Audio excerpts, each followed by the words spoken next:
One of the penalties of an ecological education is that one lives alone in a world of wounds. Much of the damage inflicted on land is quite invisible to the layman. An ecologist must either harden their shell and make believe that the consequences of science are none of their business,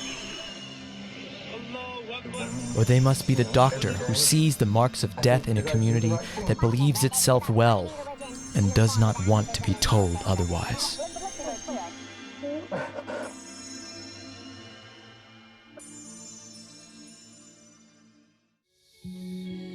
The old world is ending. And we have the opportunity to rethink everything. This is a show about the systemic problems in our world. And the real solutions we have today. To transition from an apocalyptic storm of war, scarcity, and ecological collapse. To create an abundantly advanced, collaborative society. That sustains all life. You may think it's an impossible dream. But the alternative is an inevitable nightmare.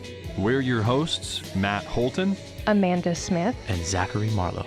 And together, we can move past this economic absurdity and come together to actualize our collective potential. To create something completely new.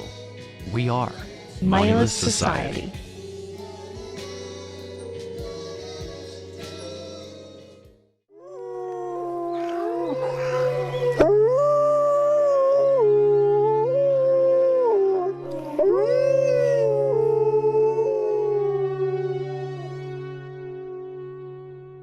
Hello, today we have with us Chris Agnos from Sustainable Human, a nonprofit organization aimed at evolving human consciousness. We are super excited to have him on this show today. He is in the business of creating media that provokes thought toward questioning the systems that we now live in and what we could do to make the world a better place to live in. Chris, tell us more about all of that. Sure. Thanks for having me on the show. It's great to be with you guys. I would say about a decade ago, I started realizing the power of storytelling. I realized that stories are actually how we make sense of the world. It's how we use these stories to help us identify with ourselves. We not help us identify, not with ourselves, but identify. And those stories really are our most prized possession. Like if you ever tried to go up to a really religious person and start questioning their beliefs, you'll meet the resistance and the protection mechanisms of that story. And really, we all have these stories, and it's just a matter of whether or not we are conscious of those stories or they kind of run in the background for us. And I think that if we are to harness our human potential, we do need to become conscious storytellers of our own lives and also tell stories that help us achieve things collectively, which we've done in the past. And I mean, we've achieved a lot of things, but it's the question of what do we want to achieve now and which direction do we want to go with that power that we have. And storytelling is really the way that we can shift that direction if we can find a story that resonates well with a lot of people, then we will enact that story.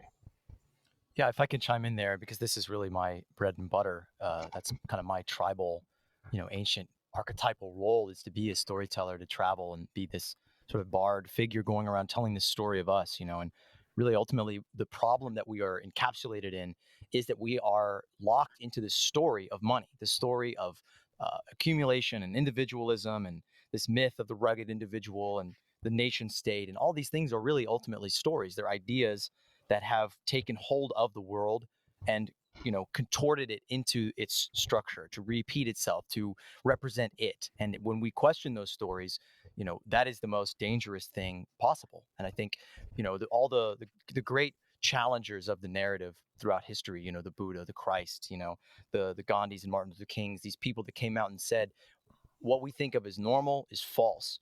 Those people are met with the greatest resistance because truly that change of story, that change of who we are, of that larger understanding of us, not just me, not just you, but all of us together, that larger story, there's nothing more powerful than that. And I think that is really where we are as a species. We need to change our story because we have this fictional scarcity myth that we are completely trapped inside of right now.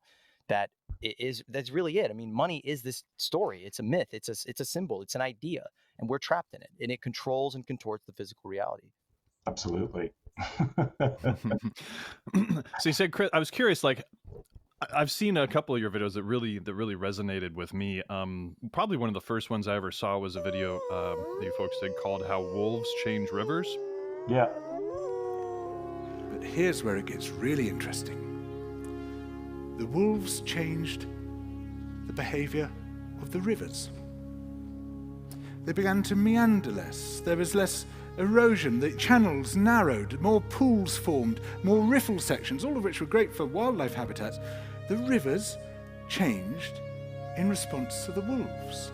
And the reason was that the regenerating forests stabilized the banks so that they collapsed less often, so that the rivers became more fixed in their course. Similarly, by driving the deer out of some places and the vegetation recovering on the valley sides, there was less soil erosion because the vegetation stabilized that as well. So the wolves, small in number, transformed not just the ecosystem of the Yellowstone National Park, this huge area of land, but also its physical geography. Because to me, it kind of tells the story of also cascading events, I think, which we're starting to see a lot, in the world with one thing affecting another, but a lot of times these things happen in very disconnected ways, over a course of long periods of time, and I think that's a video that really illustrates that. And I was just curious, kind of like your thoughts on that, like where you kind of learned about that information and how that came about. That was someone else's recording, I think, wasn't it? Originally, it was an audio recording, right? Yeah. No, I mean, that was definitely one of the videos that went viral right away. I mean, it's weird when you get a viral video and you put out lots of videos and lots of them don't go viral, and then all of a sudden your phone just starts blowing up with all these comments, like thousands and thousands of emails and things. It's really kind of a weird thing. But the video went viral because it resonated a core truth that isn't being spoken, which is one of the things that makes something go viral, is when somebody says something that resonates deeply inside of us that isn't being said often. And the core truth that video kind of exposed was that everything's connected to everything else. And there is no separation between me and the environment that I live in. And that's a core truth that our society's story has negated, or it has, minimized, or even lied to us and told us that we are separate from nature. In fact, a lot of our society is built on the conquest of nature and the subjugation of nature to our will. Mainly because we seek control to mask an insecurity that we deeply feel. I mean, if you think about it, like, I'm going to go off on a tangent right now, but if you think about it, like, the deepest, we all find ourselves on this planet. Like, let's strip away all of the culture and all of the stories that we believe, and let's just get down to like the very raw thing, which is that we're all on this planet and we don't know why, but we have a life. And we know that life's going to end someday. That's pretty much like all we know. We don't know what happens afterwards, and everything else that kind of so just that state of that situation. If you empathize with that, it says we're going to create some insecurity. Gosh, we don't know. Like, what are we doing here? And we're going to end, and we don't know what happens after that. That's going to create insecurity. So how do you deal with that insecurity? I think that there's two ways that we've really chosen as a human species to deal with it. And one is to seek control over our environment, because if we can control our environment and we can insulate ourselves from potential threats, we can feel like we'll at least last a long time, and we can put off that time of reckoning for as long as possible. But that has a whole set of consequences if you go down that road of trying to control the environment. And we could talk more about that. But like, then there's another way, and that is to seek relationship. If you seek relationship with others and you find that common bond and that camaraderie, well, that kind of eases that insecurity too, because you're not alone. So, but these are both two different paths, and sometimes in our lives we walk down one path and then the other, and then we seek to control some things and have relationship with other things, and it's kind of a hodgepodge in our lives. But those two core drives produce very different outcomes in the world. And so let's see if I can loop back to how wolves change rivers, which is kind of a story that everything's connected to everything else, which is kind of different than the story that we've been brought up with. And it's not a story of control. It's a story of how if you kind of leave things alone, it kind of balances itself out. And there's this like equilibrium or harmony in nature that happens as long as, you don't minimize one population and create a situation where that ecosystem is out of balance. And that's what we really have today right now, is we've kind of removed things from all kinds of different ecosystems and torn down other things and eliminated some species that we saw as pests and really just wreaked havoc, and not realizing that, oh, actually, if I can find the way that nature works and work with that, I can actually, help to produce a paradise here on Earth. So I think the wolves video kind of touched that deep truth that everything is connected, and that's kind of why it resonated so much with people. Right. And it exposed those natural relationships, I think, a lot of the time as well, because those relationships exist, whether in the natural world, whether or not we acknowledge them or whether we work with them or against them.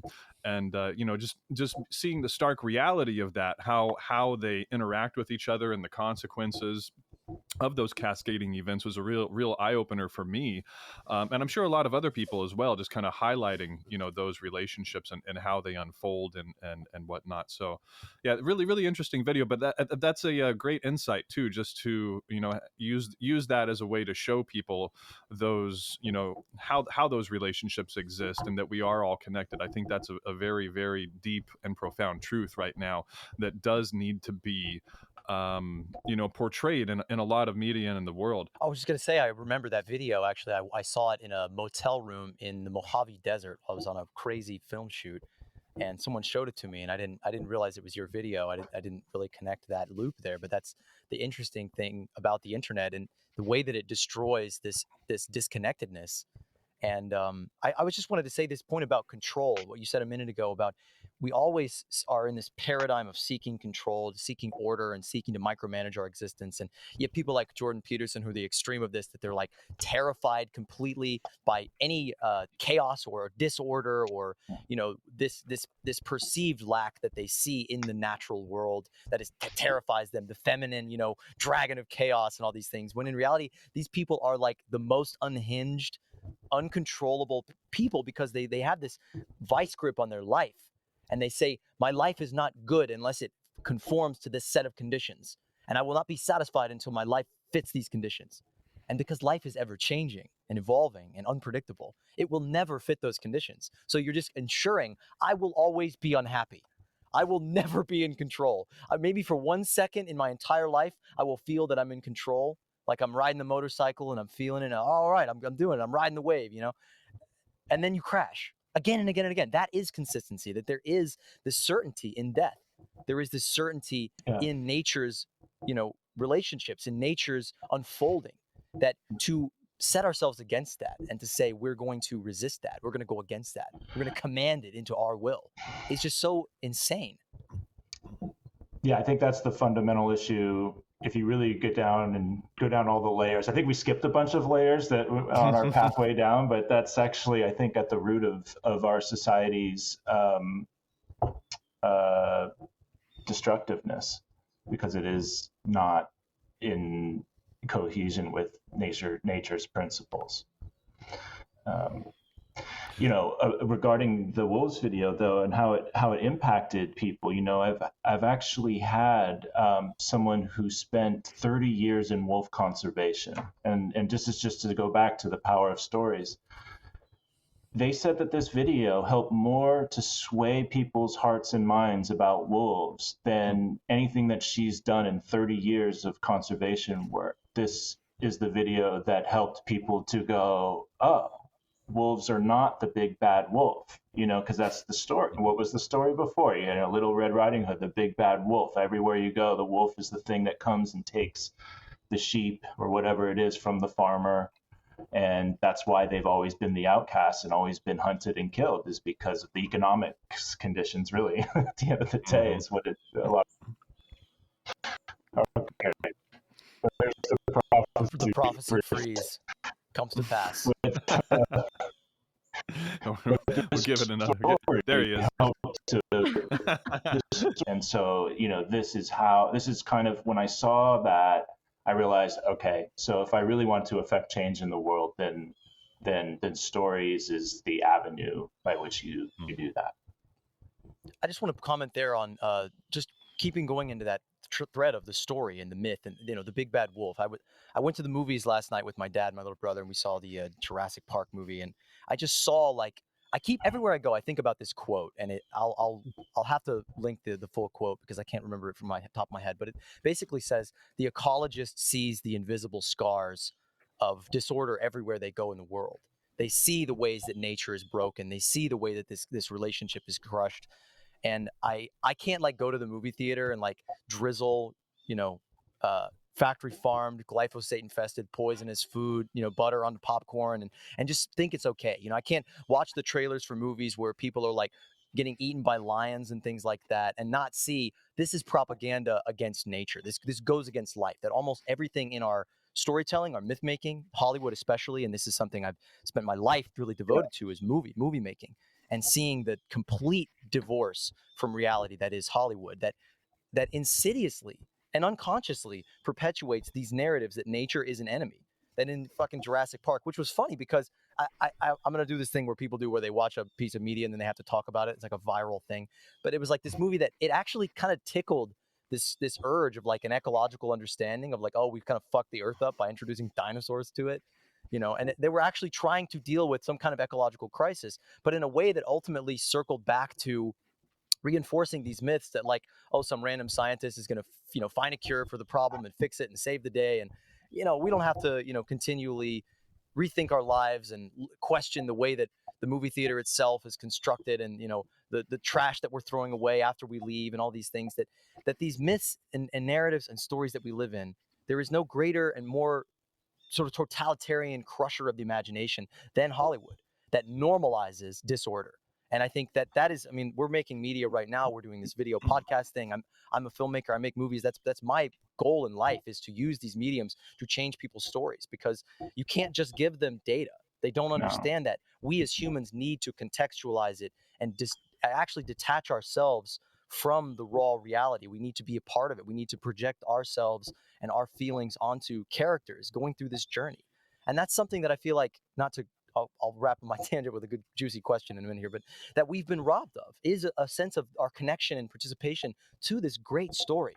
As terrible as things are, as horrible and disfigured and broken, we are actually participating in the greatest story the human being has ever witnessed.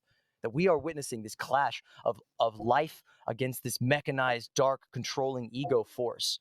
And we are a part of that. We can change that story with our own lives. And so many people have been divorced by that. So, Chris, I'm just curious, and I love your videos. I really do. I think they're brilliant. I search people a lot, like Jeremy Rifkin, things like that, and I'll inevitably see your videos come up. And you do a fantastic job of helping people feel like they're a part of that. And there's an epicness in that. And I'm just curious, kind of your process and your motivation and just the way that you see the world and the drive that you take to do something about it. It's a weird question. More of a statement. It's a broad question for sure. I would say that I guess I think empathy is probably one of the biggest tools that we use. And, I could never do any of this work actually without my wife, who's been the person that has helped me to know myself, get to know myself, really heal my own wounding.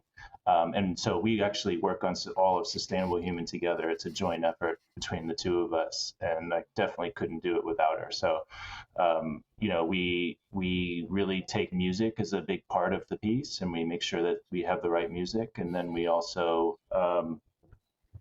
incorporate, just visuals. It's really trying to really match the visual that fits what people are talking about. And the combination of all of those three things helps to tell a story in a way that you can be more precise with than if you just have words. If you just have words really have been, what do you call it? They've been, demystified or desanctified. They've lost their meaning in many ways, and that's a big product of the marketing world who has used these words to sell things that Commodified. They've been commodified. Yeah, that's the word. They've been commodified. It's exactly what's happened. Yeah. And that commodification of language has left us not trusting those words. And so when you combine it with the context of visuals and music, which is really kind of a language you can't lie with, then it can help to tell a story in a more impactful way. Yeah. Speaking of the commodification of language, oh, sorry, Amanda, you go ahead. No, are you sure? Okay.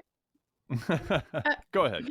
I've talked more than you have, so you go. It's so funny how much time we spend no, after you. No, go ahead. You're like, it really is like doing that and figuring out how to step back and let other people speak is so much of this process. And here I spoke over both of you in the process. Go ahead. It's funny because it leads right into the point I want to make. And Chris and I were talking about this before we hit record. I get very excited about this topic, the topic of language, of etymology. And basically, I'm at a point in my life where I feel like spoken language is completely fallible. It is, it's a logical fallacy at this point that doesn't really serve anything but a commodified world. That's probably not the best way to word it, but here I am struggling with words because again, I just struggle to find words that truly convey what I'm feeling and thinking. Everything has been, as you said earlier, Chris, shoved through the corral of the market. Words don't have meaning in the sense that they're, like they have an intrinsic meaning. They have a commodified meaning where people are like, I'm being nice to you because I'm getting paid to be nice to you, And then I think that transfers into a lot of different areas of our life where, like, say you go to Starbucks and get a coffee and the lady is nice to you, the barista is nice to you.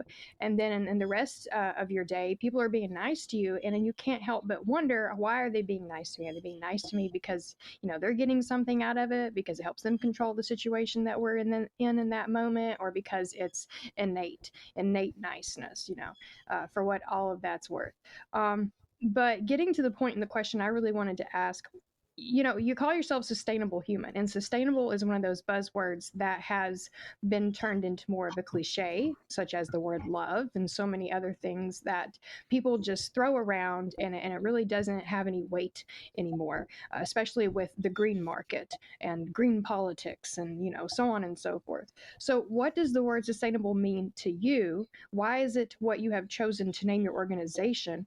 And how do you think it plays a part in storytelling? That's a great question.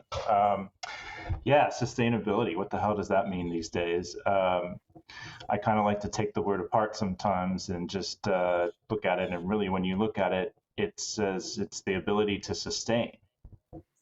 So it's a vague term by itself. It actually means nothing unless you can put it into some context of what it is you actually want to sustain. Without knowing what it is you want to sustain, then the term is meaningless.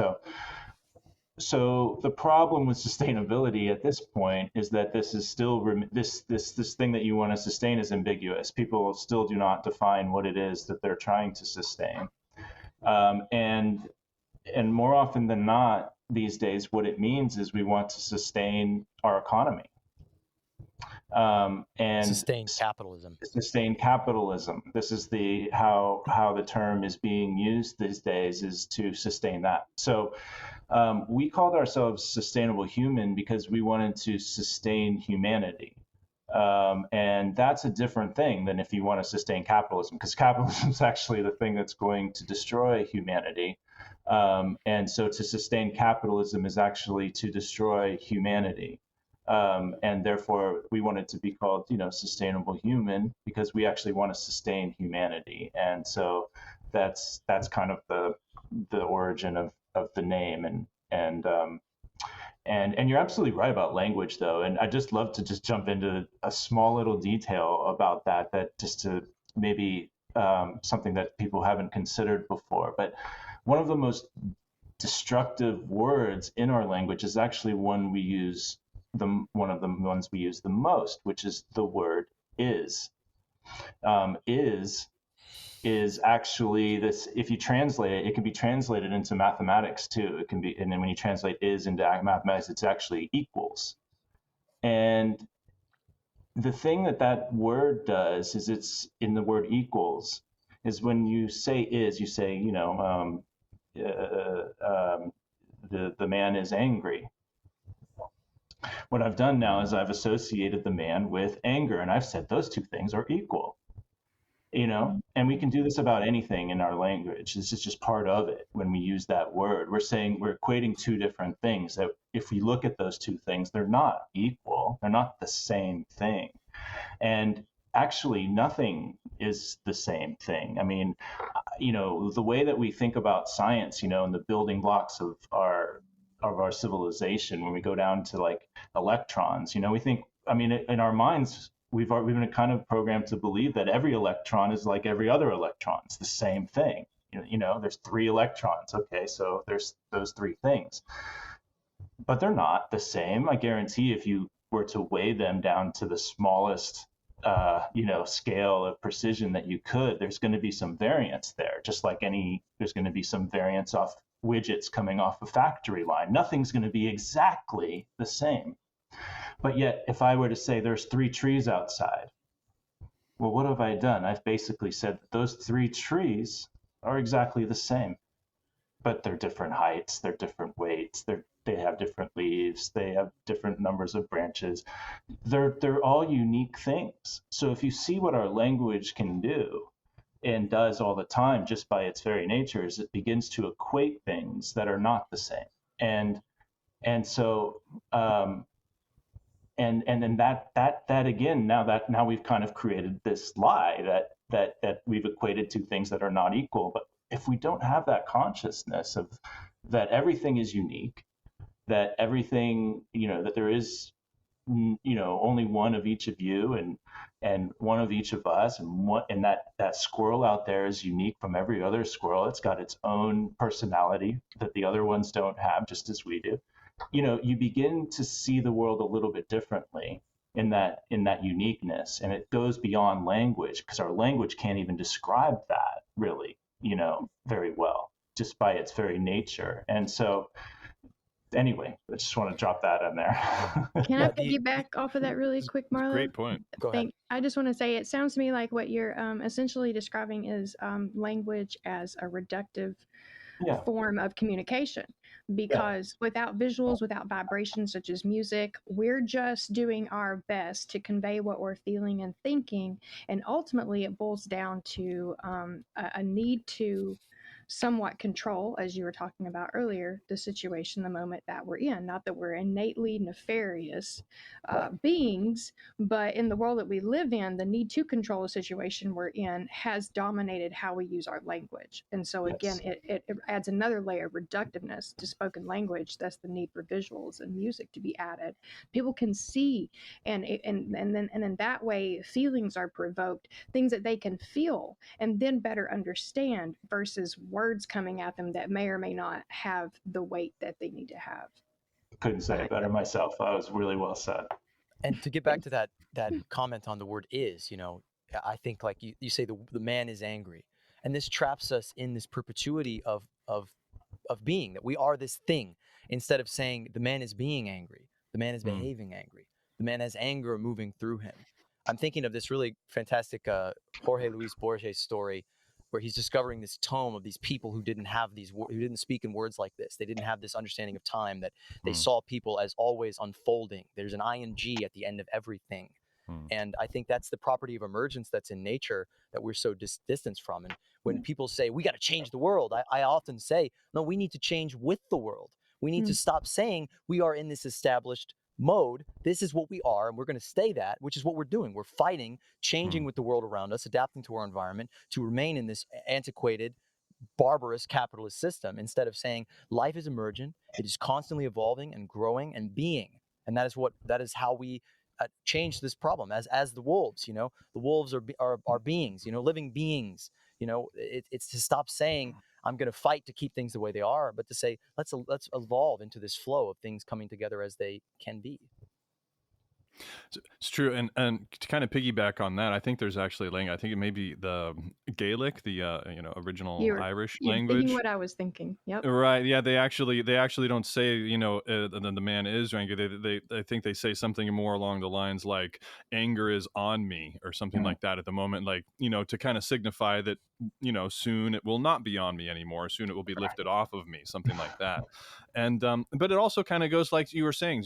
This world is constantly evolving, constantly changing. That state of equilibrium is a constant dynamic thing as well.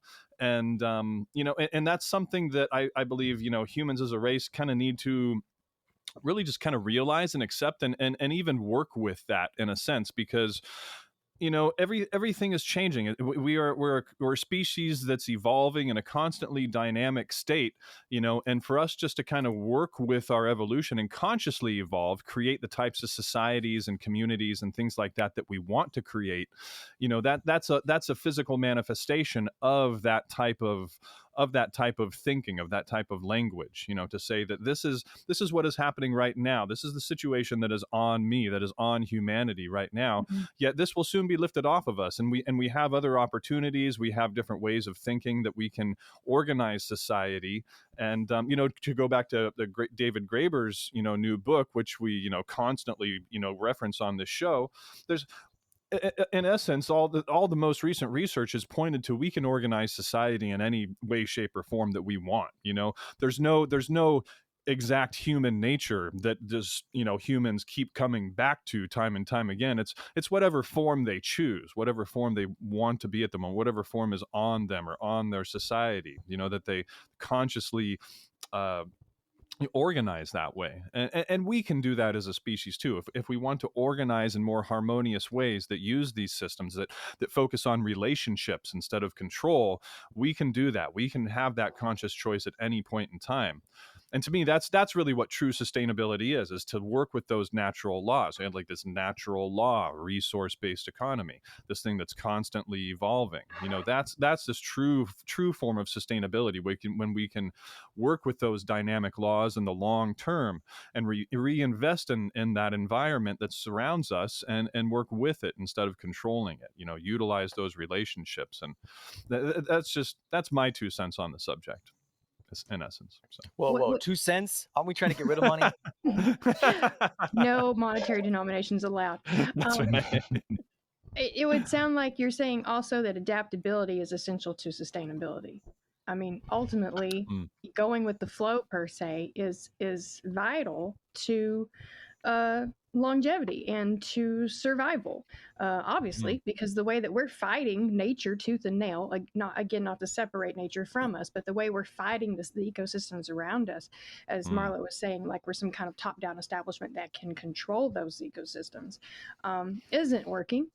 And if we were to go with the flow more per se, we would obviously be learning a lot more and have a better chance at survival. And I think, just really quickly, Marla, and I will shut up, I just think that's the most hilarious aspect of the way our society is currently organized. The fact that we are trying to tell ourselves and each other that we aren't making this up as we go, that there is some kind of core value system beyond that of not dying, that this is just this all elusive, like high up in the cloud type set of rules that we're all drawing from, like I don't know how to describe it, but it's just ridiculous to me to think that we actually are trying to make ourselves believe that we're not making it up as we go, that we can't actually do better, that we can't redesign and adapt as we move forward on this timeline. It's ridiculous.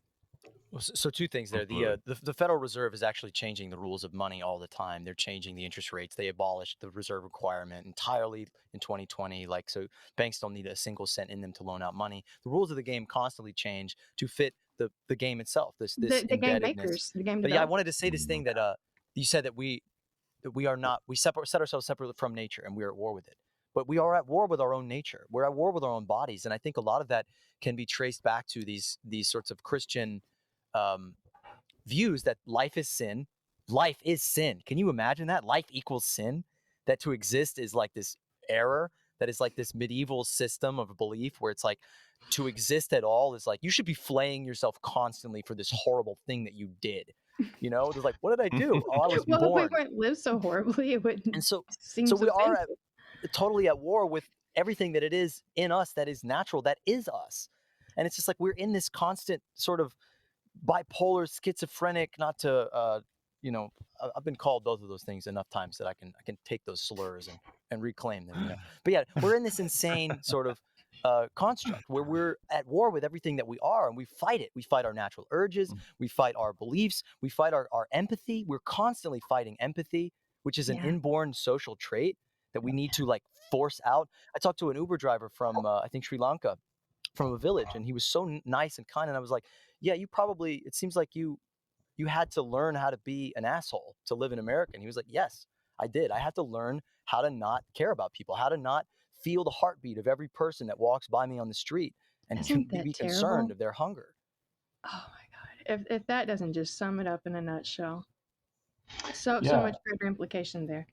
Well, remember how there's earlier I was talking about how there's these two ways we deal with our insecurity. We either try to control the world or we seek relationship to it. And you can kind of tell, here's the cab driver, who's coming from a place where he sought relationship and camaraderie with those around him to deal with that insecurity.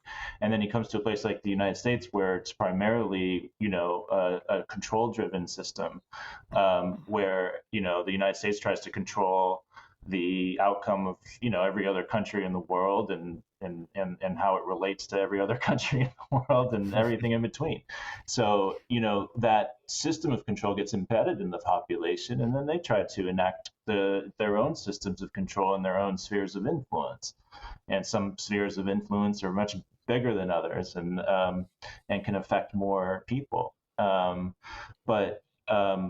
But yeah, that core choice that each of us makes to either try to control our environment or seek relationship to it ultimately will determine how our lives play out and how our collective lives play out over time. And I think that those control techniques, the Federal Reserve, the stories of Christianity, these are all ways that people who have been in the highest seats of control have used these techniques to limit human imagination and to control what people think so that they have much more limiting beliefs of themselves and their capacities and their what they can do with the world. And once you have that limiting belief, then you're much easier to be controlled, especially if you're rooted in fear, which is what even in modern times, we're constantly bombarded with fear constantly in the news, so that we're scared of strangers and we don't want to connect and we think it's dangerous. So, that's why the news is, 98% negative. And instead of talking about all of the positive things that people do for each other every day, now you go on YouTube and you can find these stories of people rescuing animals, and they've got, 30 million views. They've got way more views than any of those fear stories are having these days, because people have such a hunger for it, because it makes them feel good and it helps reinforce that other narrative that we can have relationship with. And I think humanity's waking up to that. I think more and more and more people are starting to realize that whole fear control narrative does not produce the best outcome, and in fact it does lead to stress, because like you said earlier, Marlo, you can't control the world as much as you'd want to try. You're never going to get there. And so the stress that you endure because of that, it destroys your body, it destroys your mental health, your physical health. And people are now, with the destruction of the environment, that's clear for anybody to see who's watching. You can't deny it anymore. And I think that's really having a big psychological toll on people who have been closed off to that idea before. And because they still don't want to recognize it, they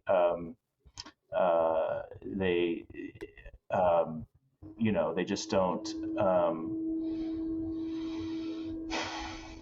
they don't, really let that knowledge in, and it still just affects them on a cellular level, I think. That's just my opinion. But either people reject it outright still to this day, or they reject its totality, or they accept that it's real and they just still assume somehow that to continue living this way is going to solve it. That some scientist is going to come out with some fucking little test tube that has the answer in it, which is what that fucking movie I watched last night, that was the conclusion. Oh, thank God. It was really an interesting experience watching American media deal with something that is at this point undeniable. And the villain of the movie was like a corporate bad guy. There's like an evil corporation, one evil corporation, not a corporate system, not a way of organizing life around markets and money and the continued consolidation of power into this tippy top point. Oh, it's just the person at the tippy top that's the problem. We need to get them out of there. And just like these very flimsy stories they won't question the deep story. We can imagine conflict. We can imagine the end of the world. But as Mark Fisher said, and many others, it's harder to imagine the end of capitalism than the end of the world. Yep. Yeah. And I was going to say, too, it seemed like COVID was kind of a big deciding factor that really kind of woke people up to a lot of that. I think that control that in essence, we were just kind of choosing to organize society like that. And when people essentially put their lives in front of business, the pushback, from business and government and everything to try to control the situation, to try to get people to go back to work, to literally to risk their lives, in many situations for the sake of, the economy, economic activity. Yeah. So their business, so their restaurant didn't get shut down or whatever. I mean, that was a pretty big wake up call for a lot of people. And once things like that happen, it's really hard to put the cat back in the bag. People realized, wait a second, these two are actually incongruent, and we don't have to live like this, because probably 3/4 of the economy shut down, and you know what? Everybody was fine.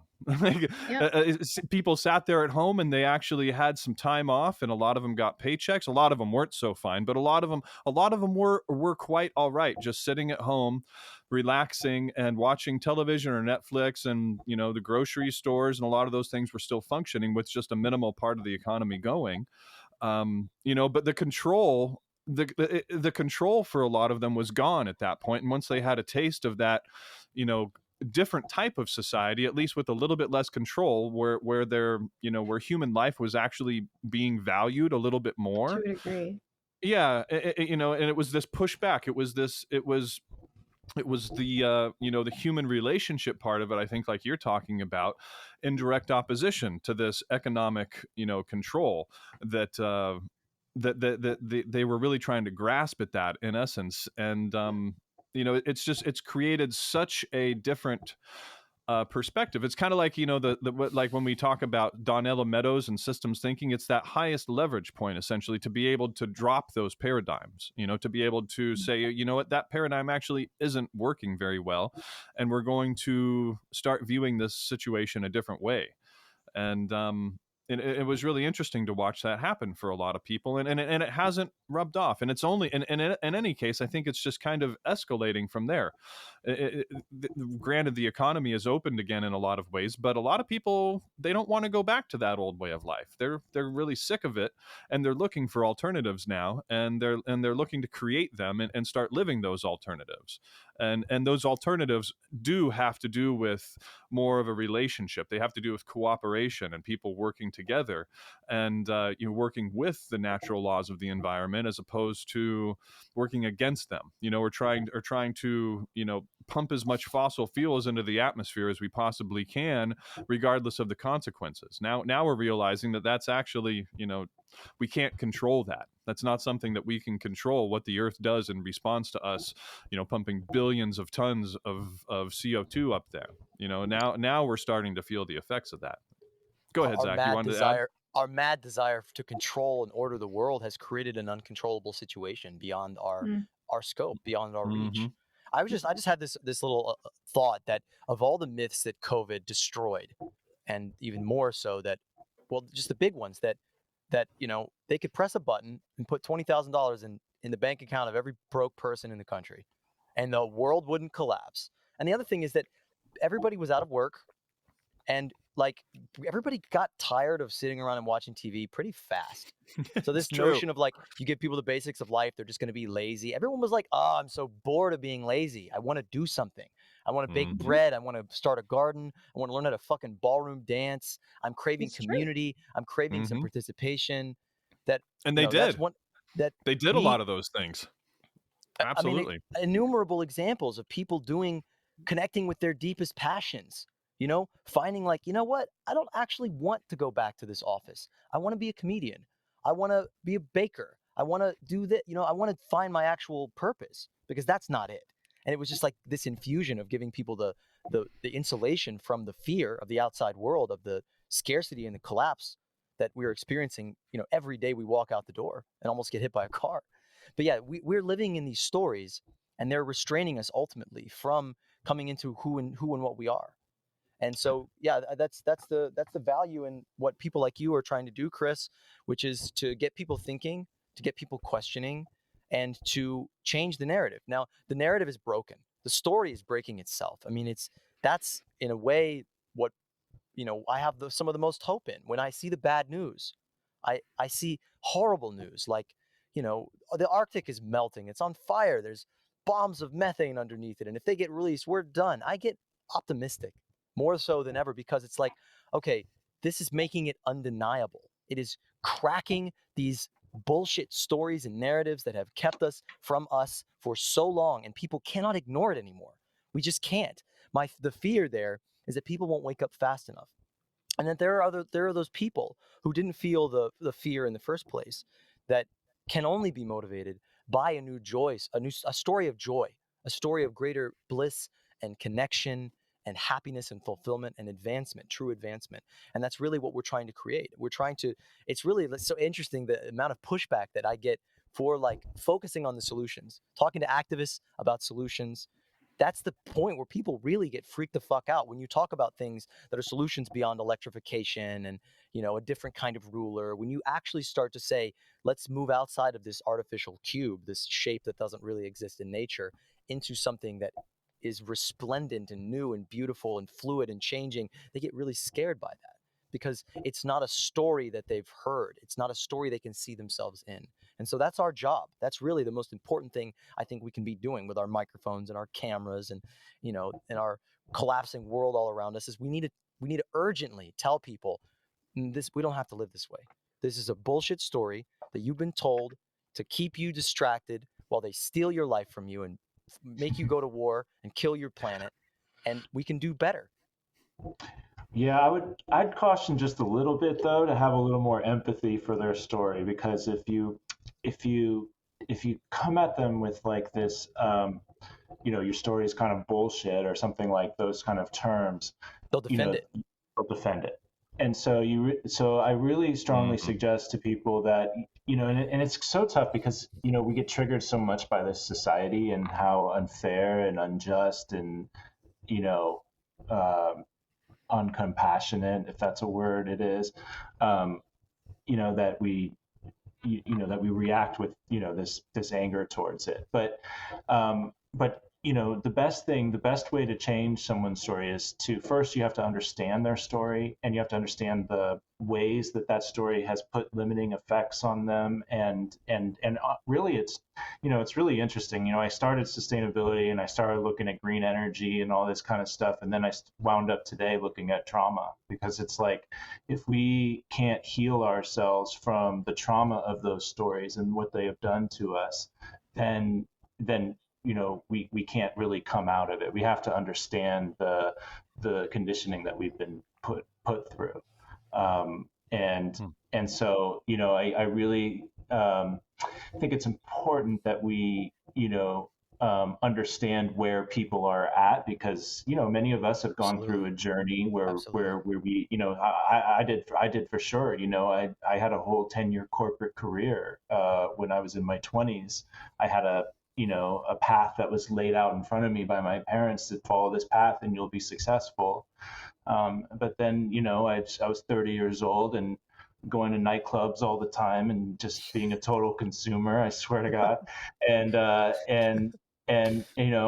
was just like, I think I watched, I think the thing that did it for me was Peter Joseph's work with Zeitgeist, moving forward. I saw that, and I started realizing that, oh wow, this isn't even sustainable, this world that we're going in. It's like, this doesn't, because I had already known that I wasn't happy, going to the bars and doing all this stuff and getting drunk. It was just totally, I wasn't happy. I was unfulfilled. I definitely wasn't fulfilled with life, even though I was doing everything I was told I was supposed to do. I from that moment, I kind of knew that I needed to go in a different direction, and I mean, that just led a whole different story. But that point is that everybody is kind of where they are at in their life based upon a lot of these conditionings, and we really have to be empathetic to that condition in order to help them understand and be that kind of relationship that they've kind of always been longing for but never trusted that they could have. And so it's really important as we move forward as activists to really tone down our anger, and really tone down our that fire, that rhetoric, that hatred we have towards these unjust systems, because there's a lot of people who find that these systems help them to feel like they're more in control, and they're stuck in that mindset, and so they need something else in order to get out of it, because the hatred and anger fits very well in that story. I always tell people who are activists, like, if you just get all this rage and want to fight, like, well, the other story's way better at it. The people who are enacting that story, that's their MO. They do this for a living. Like, you're not going to win. You have to change their hearts somehow. You have to somehow get in there, and you see these stories too of people who were drone operators who came out and were like, I couldn't do this anymore. They felt such guilt and remorse for dropping these bombs on people overseas, and they totally had that impact them to the point where they left their job, and they some of them are going to jail because they exposed secrets that they had shown. And so people do have a breaking point when it comes to this, and like you said, that breaking point is coming to us through climate change and all these other things that we can no longer deny. So we just have to be there to welcome them into relationship and help them to find this new path in life. It's a beautiful point. Yes, couldn't have said that one better. Yeah, and I want to say that I absolutely agree with you 100%, Chris. And there's a lot of insight in that as well, because I mean, the current world isn't all bad. It's not all bad. There are a lot of really beautiful things out there, and within these, even within the current systems and structures that we have out there. I mean, look at a car, for instance. cars are actually pretty cool. Yeah, they burn fossil fuels, but they get people from point A to point B, and they serve a lot of purposes. It's not like we want to do away with cars, but we would really I much, kind of do. I fucking hate cars. I hate cars more than every day. Let me finish. Let me finish my point. Let me finish. Okay. It's not like, honestly, I love cars. Granted, I would much rather see trains, in public transportation. However, I don't think we'll ever be able to do away with cars 100%, because people are kind of always going to need to disperse and go individual directions at different times and whatnot. And vehicles, individual vehicles, will probably always be useful. However, it's the systems that use them in certain ways that I think are much more detrimental, a lot of the time. Like if vehicles, for instance, were not an ownership thing, but an access-based thing, we would probably only need 10% of the ones that we actually do, right? And they would only use like 10% of the resources. Go ahead, Amanda. What were you going to say? I was just going to interject really quick and say, and if our society wasn't designed around car supported infrastructure, if we just used personal vehicles to get to destinations that our public transit doesn't already carry us to, which would be the most necessary destinations, like our medical care, our entertainment, our our food sources and things, then it wouldn't be such a big deal if we weren't so sprawled out in these suburbs that force us to own cars. A lot of the time, it's the profit incentive that acts as a barrier, or it acts as some sort access. Or distortion of actually what's happening in general, like say with nutrition and studies and things like that. It can actually get in the way.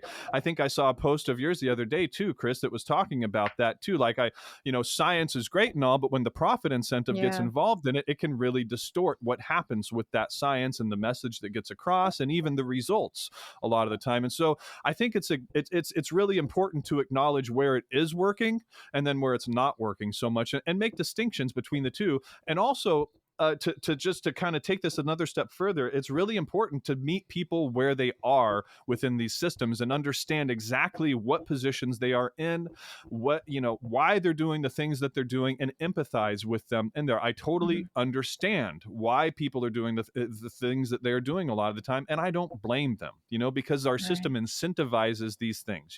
Even the CEOs who are so-called evil in a lot of people's eyes. I really hate using the word evil. I really try not to call people evil or say, hey, it's your fault, you did this wrong, buddy, blah, blah, blah. I like to say, you know what? They were incentivized to do this because it's the system that incentivized it. They're behaving corruptly because they're being incentivized to be corrupt. Yeah, I think that the existing system itself and all of its mechanisms feeding back into each other, as circulated by this water, this base structure of money, is limiting our potential magnificently. And it's like we have this amazing technology, we have all these amazing mechanisms and means, and in a way we have created horrible wonders in this world. Like the city of New York is a horrible wonder.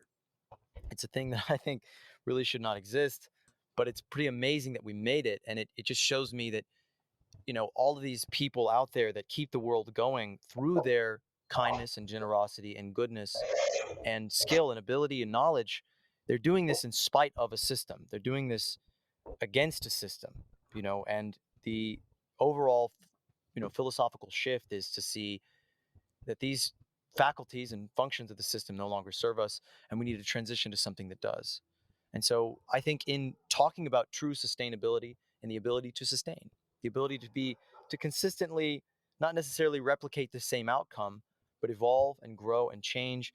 I think when we look at this existing system and its infrastructure and its incessant need for growth and waste and destruction, and the self-perpetuating myths and narratives that keep people within it, that self-perpetuate in that, the media, the news cycle, all of these the advertising and media systems, which are the stories of our time that are reinforcing this, that keep people in this belief structure, that they are incompatible with a sustainable world, with a world that is calm and peaceful, a world that is, as the beautiful forest that I'm looking at right now, is full of movement and life and energy, but it's not full of noise and clutter and chaos. It's not like a highway that's busy, that's full of people whooshing by and yelling at each other. There's not this the sense that we're fighting ourselves. And so, yeah, to create true sustainability, it's a change of the story, the deep story. And the story is that we've accepted a lot more suffering than is necessary. And we don't have created to. a lot more of it than was necessary. So Chris, I'm curious, how can we work together more? How can we sort of assist in this goal of I think that the goal of your organization was to expand human consciousness. I think I would say that our organization is uniquely and essentially, devoted to the same goal. Aligned, How can we work are. together? How can we collaborate and work together to change that story? Well, I think we are working together and we are collaborating because we both kind of have a similar vision. And I think, part of the change is actually a change in tactics. And, in the past, in our society, the way it works is we create these hierarchical structures and we, create these roles and responsibilities, and everybody does, operates a little machine, little crank that they turn with their left hand or something, all day, and they don't really know the big picture of what's going on for the full thing. And there's, the whole thing's kind of mystified for a lot of people in these hierarchical organizations. And I think that part of the shift to whatever comes after this is a lot less hierarchy. I mean, I think hierarchy has value, but you have to be very clear on why that hierarchy was created, to what end. And because what happens to, what has happened is hierarchies have been created and then they've been infiltrated and used to for certain people to take advantage. And war couldn't happen without hierarchy. So I think, we need to be very clear on why we're creating these hierarchies and only create the ones that are necessary. If you want to build the Hoover Dam, I don't think we should have built the Hoover Dam, but if you wanted to build the Hoover Dam, you would have needed, a hierarchical team of people who could, accomplish that project. So whatever that project is. And so I think we do need to move into a more decentralized way of working together where we have these kind of goals and we all try to work towards that goal, however we see we can participate in it. And then we get together and we share our stories and we collaborate and we learn from each other and we kind of figure it out organically, as opposed to having these like hierarchical organizations where everyone tells you what to do. Like so many people are just kind of waiting like, okay, well, tell me what to do. I know the old thing doesn't work anymore, but I don't know what to do because my whole life I've just been told what to do, whether it was from my parents or my teachers or my bosses. It's like when no one's ever asked for my opinion or what I think we should do. But that's part of the shift I think that we're making, is that everybody contributes something, and because we all see the world differently and we've all had different experiences. So if you went through addiction, then you can help other people who've gone through addiction, and you're helping to contribute to that sustainable world. If you are a permaculture person, you can help to heal the nature landscapes. You can restore farms that have been, destroyed by industrial agriculture and try to restore the soil. Then you're also contributing to the more, sustainable world. So there's all kinds of ways to do it, and I think people need to stop waiting for someone to tell them what to do and say, hey, you know what? No, I can actually do something to contribute, and here's how I'd like to do that. And I think we all collaborate when we do that because we all kind of have this vision that we're moving towards together. And I think the more that we do that, then the more we make that world a reality.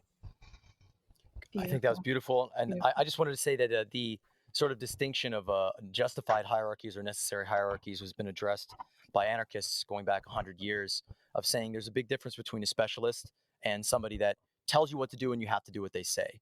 And so this is actually kind of material that we're going to be getting into in future episodes. It's stuff that I've been really very heavily immersed in configuring and tooling and thinking about and talking to people about, is in creating that structure, is in creating a systemic decision making and organizational structure that is, as opposed to the democratic representative structures that we've had before, that is more of a holocracy or a sociocracy. Those are kind of two similar models that people have worked on that are decentralized, autonomous decision-making systems that there's no position structurally for somebody to sit at the top of a pyramid and say, I'm in charge, where instead of that, it's more of circles within circles, nodes within nodes, that give people autonomy within roles that are changing, that are not like, you have this role and this is all you do. It's like, okay, here's your responsibility for the day. There's a lot of really good work and thought and effort that's been put into configuring these systems. But so you're talking a minute ago about people saying, okay, here's what I have to give. Here's my gift. I'm a permaculturist, or I'm a mechanic, or, I'm a filmmaker. I can do these things. So really one of the things I think that is most necessary, that I have been conceiving in my head for, years now, from dreams and visions and just seeing the world and the technology that we're using and being dissatisfied with the social media networks that, as, we said before, have done wonders for our lives in these ways, but they don't go far enough. Like the great Jacques Fresco line to the Ku Klux Klan of his local town. They invited him to a meeting, and they said, "What do you think, Jacques?" And he said, "Well, you can't just tell people they're full of shit. You have to meet them where they are." Again, and he said, "Well, it's a good idea, just doesn't go far enough." And then he dissolved their meeting by showing them, the error of their ways, blah blah blah. But basically, creating a system, through applications, through apps, through databases, through censuses, through economic processes of determining, okay, here's our people, here's our population in our society, here's the roles that people have. They plug that into their profiles, and then we create a system that works to marry wants/needs with resources, with haves. With somebody enters this service, and you can see it on a map, and there's little nodes within nodes of, this is a larger node that's a community, and you can zoom in and you can see different people within that, and even different working groups within that community, and connect with them. And somebody enters this software or service, they say, I need this. There's somebody in the database, there's algorithms that are working to connect those two people. That's an economy. I think that's the foundation of a resource-based economy is, okay, we have the tools that we need to create society within ourselves. We don't all have them all at once. We're not all in the same place. We can't find each other. That's the big problem. We're not connected.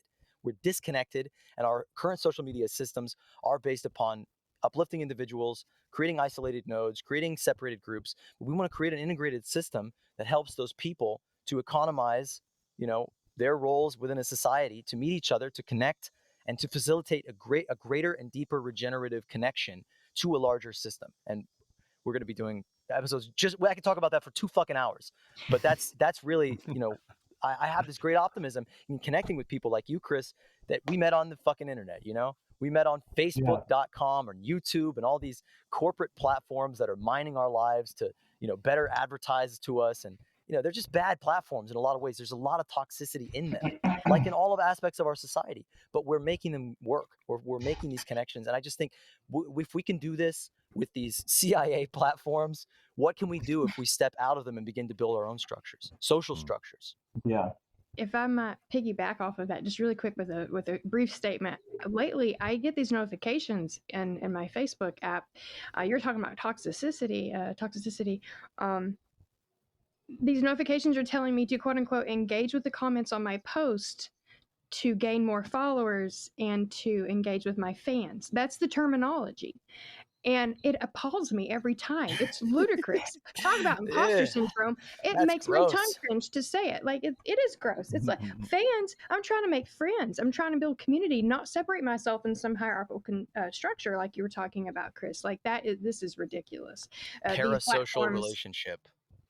Yeah, and no truly cohesive relationships will be fostered through these platforms, aside from instances where, like, people like myself, Marlo and Matt, and others in our organization are able to find each other and in real life off of these platforms start to take steps in the tangible world. That's obviously where all the work has got to be done. So in the spirit of sort of this thematic thread of storytelling, one of my favorite books, sort of almost biblical, religious text for me, is Joseph Campbell's Hero with a Thousand Faces, which is essentially marking the essential structure of stories all through time and human history. And the structure of those stories is the same. You begin in this ordinary world, this world that we inhabit, that is, totally fine. It's fine that we're sitting in traffic. It's fine that we're going to work. That's just the way things are. Money made this whole world. this attitude of ordinariness. If we don't question this world that we're in, and then we leave that world, often through some kind of trauma, a dragon, a flood, some kind of bad thing throws us out into the world, and in that world we find other people, other characters, and wise people and wizards and princesses, and we gain the help of magical items, and through this quest and this cyclical sort of relationship with crisis, courting crisis, dying to the world, really dying off and killing off all those aspects of yourself that are connected to that old world, that ordinariness, that normality, and having that all be burned away by this harsh conflict with life, and to take it on and to gain some great boon, some great awareness. And for me, I think that the greatest boon or awakening in my life and understanding that my quest, because I modeled my life after that book, after that story of seeing this life is a story, and it's got to be, it's got to follow that route, that myth, that journey, was to discover this truth of the world, to unveil the ordinariness of the world and peel it away. Even though for me, it really never felt ordinary. It always felt off. But it was to discover that there is a pathway, a holistic answer, not just like some vague kind of sustainably thing of, we're going to switch the Q-tips from plastic to wood, this real answer, this real vision of a new world, of a new structure, of a new way of living. And to discover that after this series of shocks and conflicts and traumas, and to bring that back to the people, that's the place in the story that the American mythology has missed out on, is the returning of that boon, of that great revelation to the people, to save them, to liberate them from their unknowing and unconscious oppression. And that is always left out. It's always, in this current American myth, it's all about the individuals, riding off into the sunset with the girl and the fucking sword or whatever it is that, they win, they beat the bad guy and they succeed personally. Whereas it's our role to take this knowledge and this understanding and this adventure, this really fantastic journey that we're all on, and deliver that to the people. And so I think through your example, let me just add that you deliver it through your example. Right. You don't go tell them all about what the new way is. You show them by, inhabiting that new way, and then allowing them to see that and choose for themselves to say, oh yeah, that way looks much better. I love the way that the way that you are, and I aspire now to be more like you because of that. Right. Absolutely. That's one of the reasons why I say too, it's really important that we kind of like build like demonstrations and kind of proofs of concept of the new systems and structures that we're talking about a lot of the time. Is just really try to showcase these ideas and live them in our own lives and show that they actually work, to other people, and start developing these things too. There's a great system that already exists that's totally already exists today, and it's totally anti-capitalistic. It's called a library, right? Like you go there, you check out the book, you read the book, you go back, someone else checks it out, reads the same book, sees the notes that you scribbled in the in the margin. But libraries offer so much more than books, as you know, but a lot of people don't know. Like personally, my local library, they have a seed bank, they will lend you garden tools, they have a 3D printer that's free to use, including they'll teach you for free how to use 3D printers, Cricuts, and all kinds of things to make things with that you need or just want. It's a resource hub for the community, and they could all be that way. And I don't understand. I don't know any reason why you couldn't have every every property in a whole different. Let's imagine a different world, but you have every property in the library system, and if there's a vacant one somewhere, then you can go check it out. I like that. That's beautiful. To camp on, or to garden and maybe the libraries, had some vertical farms that they operated within the cities, and and they gave the food, and people could join this library, and they could maybe donate a few days of the year to helping out the the logistics of it all. But it's a different economy that could exist alongside the current capitalistic economy. And And so why not just expand this library concept? Because it's something that everybody already understands how it works. You don't have to like say it's this brand new system, but it's just the library. It's just, we go and we check out our house instead of just the Things book. that make sense, right? See those videos, things that just make sense. Well, library is number one in this system. Exactly. So I like to point and That's use good. that example wherever I can to kind of show That's a great people like example. a different way to kind of do things. Definitely. Well, I think we're running low on time here. Okay. Want to wrap it up in any case, or any last thoughts from anybody? Marlo, Chris, Amanda. Oh, I have so many, but I hope that our discussions will continue off the camera. I am so happy that our listeners have got to hear from you today, Chris. I was driven to invite you on the show after engaging in some of the dialogue that you foster on your personal profile. It's always a pleasure to engage with you. So Thank I you hope so that our much. listeners had the same experience. You're welcome.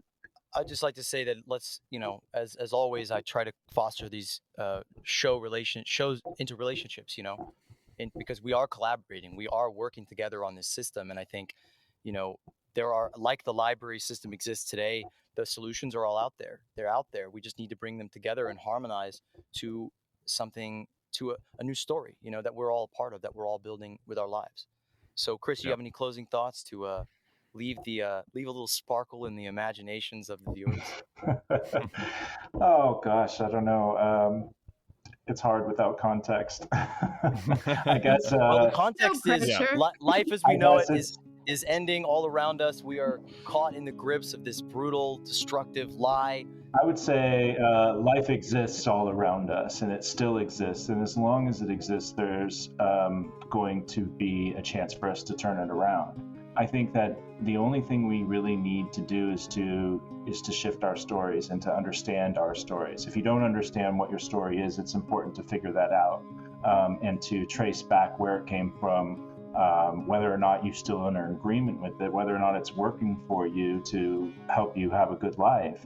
And if it's not, then start to realize that there are other stories out there that we could use and adopt to live a different life. And you may not find the next one right away. You might have to try a few out and see which one works for you and which one doesn't. And your body will tell you, your body will tell you with the resonance of it, of whether or not you feel like that story is aligned for you and your purpose in life. And so getting into alignment with that is going to lead you not only to the best personal outcome, but also the best outcomes for our broader society as well, because we got to stop living other people's stories and the other people's stories that they've embedded into us, and for their benefit and not ours. So, becoming conscious of that is very, very critical. Yeah, I just want to say to people, piggyback on that, stories are meant to evolve. We're not meant to live the same story that was written 245 years ago forevermore. So, get out there and write the next chapter.